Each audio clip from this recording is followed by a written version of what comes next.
is Rosie Sircone, and today I'm going to be talking about one of my favorite creativity books, which is Steal Like an Artist, 10 Things Nobody Told You About Being Creative by Austin Kleon. This book is not new. It was published in 2012, I think, but if you have seen it kind of, in bookstores, on people's coffee tables, and you've never picked it up today, I want to try to convince you to do that. This book I've had in my life for over 8 years, I think, at this point, and I've only read it 3 or 4 times all the way through in that time, even though it's really short. This book, I reread it this week, and it is like 40 minutes, and that's me reading it kind of slowly, so it is not a big undertaking to read this book. I've picked it up anytime I've needed a sense of clarity or redirection in my creative and artistic life.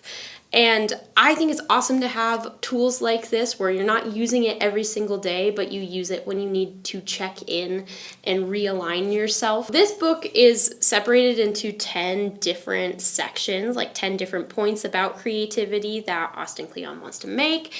And I take away something new every single time. So today I'm going to go over 3 of the points that I've really taken in the past and kind of tell you about how I've seen them show up in my artistic life.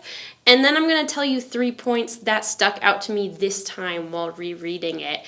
And I'm excited to see in a few years where those get me to. So the first point that came up in this book that I remember reading it for the first time and it being a light bulb moment for me was pretend to be making something until you actually make something. And this was really important to me because this is exactly what I did to make my album, my first album actually.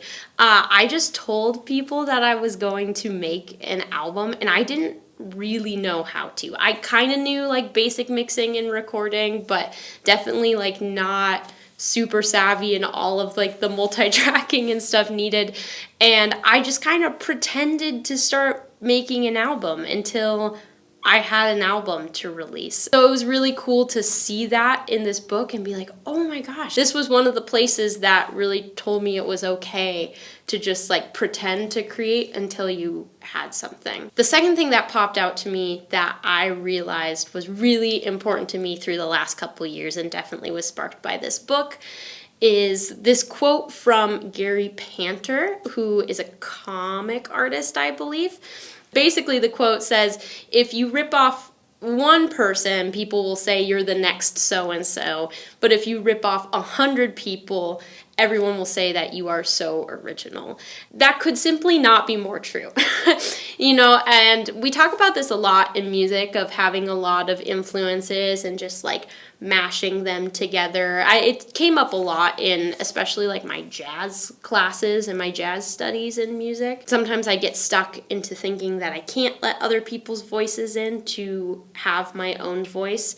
And I think there is some truth to that too. So it's a tough balance, but I do think that is really important into finding your own voice and your own style. The third thing that is really important in this book, and I think Austin does a great job of talking about, is creativity is subtraction.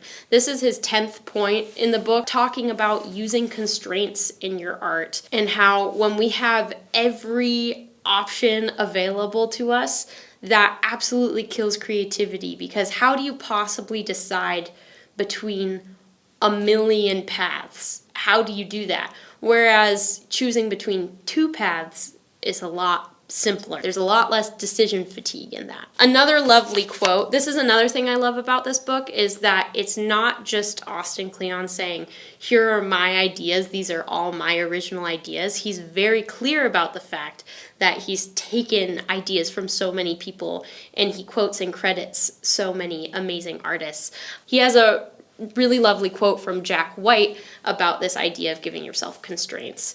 And it says, telling yourself you have all the time in the world, all the money in the world, all the colors in the palette, anything you want, that just kills creativity. I think that idea has really helped my songwriting and even just choices in my day-to-day life, not doing everything all at once, because that's hard for me. Those were just a couple of the things that I've taken away in the past. I've taken away so many more, but those are the ones that really stuck out to me as being really important for realigning, redirecting my creative energy in the past. But now I want to talk about a couple things that I took away for myself right now, where I am currently, and maybe they will be important for you and where your journey is right now as well. The first thing that really stuck out to me is Austin Kleon says from his own experience, it's the side projects that really take off. I love this because it reminds me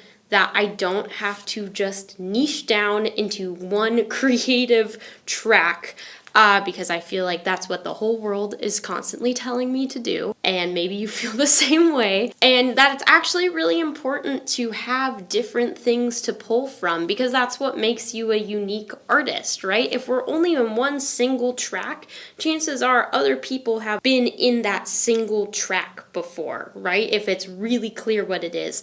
But if we're allowing other things to swirl into that, then there's no way that somebody else could have had that exact path. That's really reassuring to me. I also love it because it kind of reminds me of where I got to now. I went to school for percussion performance, so I was doing orchestral and jazz and world music, a whole bunch of different kind of things. And then what I was doing alone at 7 a.m. in the practice room by myself so nobody could hear me was singing and playing mallet instruments. And it was this total side thing. Did not think it was going to be like my career or anything. And now playing vibraphone and singing is like the main thing I do. Really interesting to see how that's already come true in my life. And that to me is even more reason to continue side projects, because this has already worked for me. And I want to continue to grow and see what I can create all my own. The next thing, I think this is so important in the social media age. Austin Kleon makes a point in this book about, in the beginning, having obscurity is really good. Basically, any coaching course about how to grow your business or grow your artistry or get more views or followers is about getting away from obscurity, right? Anything possible to get away from it. Obscurity. We want to be known. And it does feel lovely to be known, absolutely. But the whole point in the book is that when you are learning to do what you're doing, you don't actually want a ton of people seeing it, because you're still learning and it's not as beautiful and great and magnificent as the art you will be making later on, hopefully. Obscurity is really nice because you have nobody to answer to. Nobody has any expectations of you, and I forget that. I forget that I can do whatever I want and my career is whatever I want it to be. Of course, this is true later on when you have more of a following or community, but I think just building in that as a tenet of how you create from the beginning will make it so that you are gaining attraction and viewers that are open to you trying things. And that sounds so much more lovely to me than having a world where people expect a certain thing of you and you feel stuck to make that kind of art. The last point, and the one that feels the most important to me, was the eighth chapter of this book is just called Be Boring. And that does not mean be boring in your art. It is the absolute opposite of being boring in your art. It's actually about being a little bit boring in your life so that your art can shine and that you have time and energy to be creative. Because creativity with impact takes organization. So what that means is scheduling time into your everyday life to be creative, right? And showing up no matter what. It's not like, oh, I don't really feel like it. No, you have an hour to go draw or paint or write a song. You're taking that hour to go do that thing. So that also means that the rest of your life has to be a little scheduled so that you always know that time is available to you. It might mean, if you're just starting out, that you do keep the day job that you have and don't just jump straight into art, because having some financial freedom, not reliant on you creating art, means that you're more open to create whatever you want. I found that having the financial stability of a day job has been really important when I actually have a really big artistic idea that I want to make happen that isn't going to have a payoff for a while. So I actually need to basically create a patronage system for myself of saying, I'm going to fund myself being able to make this really cool, amazing thing.